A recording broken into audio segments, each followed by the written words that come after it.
Hi வணக்கம், welcome to Soumya உலகம். இன்றைக்கி பிரெட் ரோல் தான் பண்ண போகிறோம். வாங்க இது எப்படி செய்கிறதுன்னு பார்க்கலாம். அதுக்கு உருளைக்கிழங்கு ஒரு 1/2 கிலோ உருளைக்கிழங்கு நான் வேக வச்சு எடுத்திருக்கேன். நல்லா இந்த மாதிரி நல்லா வெந்திருக்கணும். கையில் எடுத்து நசுக்கும் போது நசுங்கிற மாதிரி இருக்கணும். ஒரு சில கிழங்கு மட்டும் எனக்கு சரியாக வேகலை.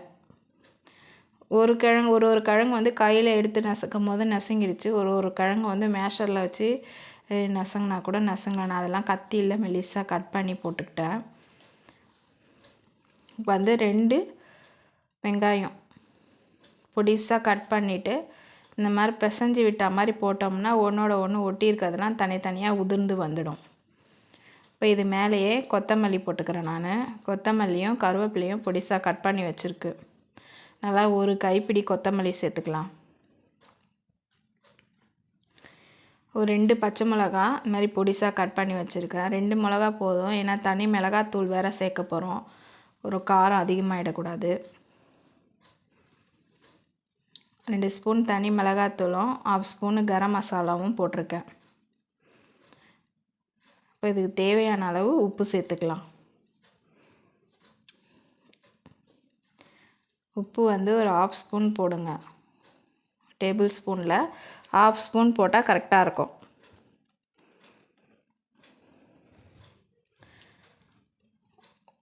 உப்பு சேர்த்துக்கிட்டு இதை நல்லா மிக்ஸ் பண்ணிக்கலாம்.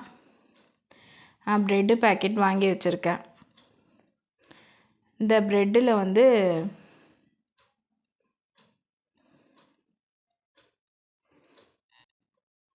ப்ரெட்டு நல்ல பெரிய ப்ரெட்டு, சாண்ட்விச் ப்ரெட்டாக வாங்கிக்கோங்க. எனக்கு பெரிய ப்ரெட்டு கிடைக்கல. இந்த மினி ப்ரெட்டு தான் கிடச்சிது. அதனால் அந்த ப்ரெட்டை தான் நான் வாங்கியிருக்கேன். உப்பு போட்டுட்டு நல்லா இதை பிசைஞ்சிக்கலாம்.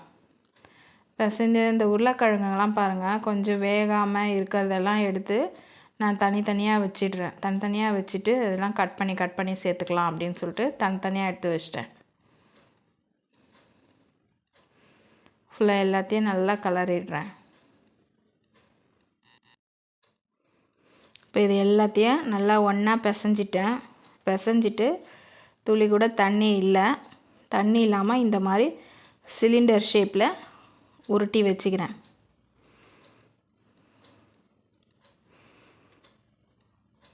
இப்போ இது இருக்கட்டும். இதில் வேணால் கட்லெட் செஞ்சு தர்றதா இருந்தால் பசங்களுக்கு செஞ்சு கொடுத்துக்கலாம். இதில் கொஞ்சம் மாவெல்லாம் மிக்ஸ் பண்ணிவிட்டு அதனால் கொஞ்சம் தனியாக எடுத்து வச்சுட்டேன். இப்போ இந்த மைதா மாவு எடுத்திருக்கேன். இந்த மைதா மாவில் கொஞ்சம் தண்ணி சேர்த்து, தண்ணியாக இருந்தாலும் கொஞ்சம் நீர்க்காக இருந்தாலும் பரவாயில்ல, நம்ம ப்ரெட்டில் ஒட்டுறதுக்காக, ப்ரெட்டு ரோல் பண்ணும்போது பிரிஞ்சு வந்துடாமல் இருக்கிறதுக்காக தான், இந்த கோட்டிங் கொடுக்கறதுக்காக இது இருக்கட்டும். போதும், தண்ணியாக இருந்தாலும் பரவாயில்ல. இதை மிக்ஸ் பண்ணி இதை எடுத்து ஓரமாக வச்சிடலாம். இப்போ இந்த ப்ரெட்டு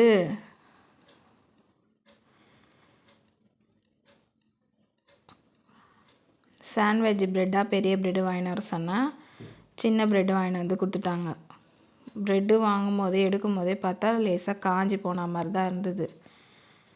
சரி, கட் பண்ணி எடுத்து வச்சுட்டேன். நான் கட் பண்ணி எடுத்து வச்சுட்டு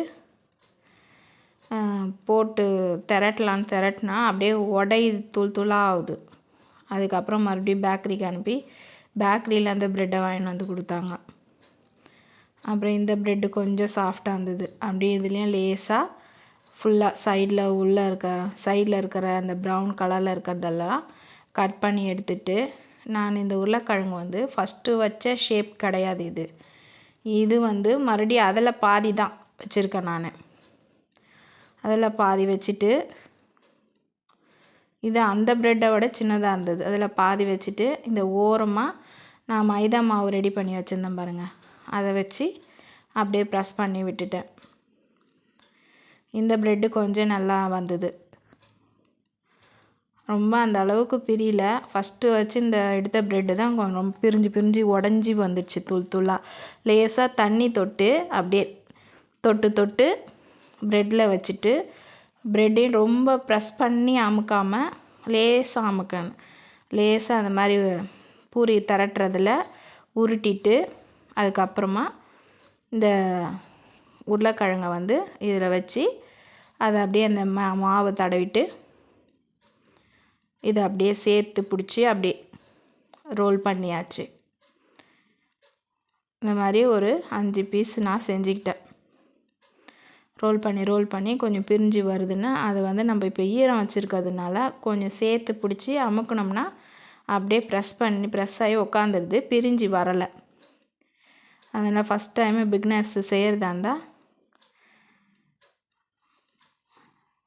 கொஞ்சம் நல்ல ப்ரெட்டாக வாங்கி செய்யுங்க.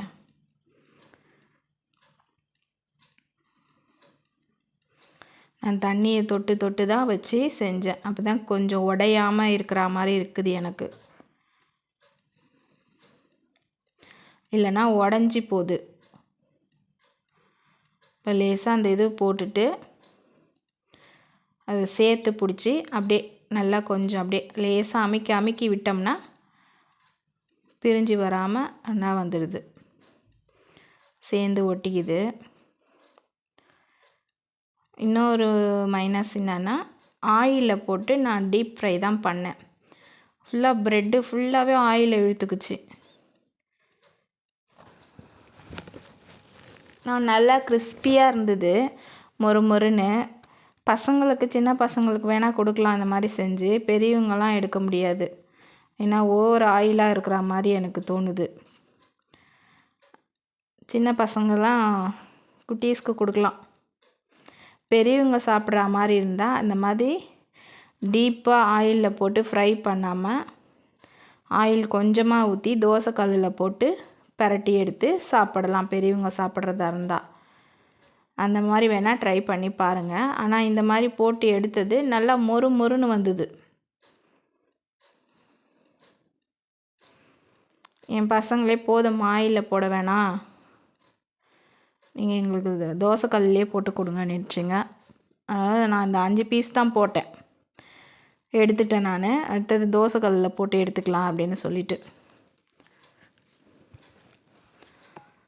பெரியவங்களுக்கெலாம் ட்ரை பண்ணுற மாதிரி இருந்தால் தோசைக்கல்லே ட்ரை பண்ணுங்கள். ஆயில் வந்து ரொம்ப எண்ணெய் குடிக்குது ப்ரெட்டு. கொஞ்சம் எண்ணெய் வந்து காய வச்சு மிதமான ஹீட்டில் தான் போட்டு நான் ஃப்ரை பண்ணி எடுத்தேன். ப்ரெட் ரோலு எப்படியோ ரெடி பண்ணியாச்சு. ப்ளஸ்ஸு மைனஸு ரெண்டுமே சொல்லியிருக்கேன்.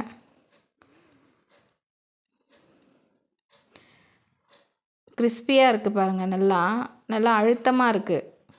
கிறிஸ்பியாக நல்லா அழுத்தமாக இருக்குது. குட்டீஸ்க்கு பிடிக்கும். சாஸு டொமேட்டோ சாஸ் கொடுத்துட்டா, சாஸு மயோனஸ் வச்சு கொடுத்துட்டா சூப்பராக சாப்பிட்ருவாங்க.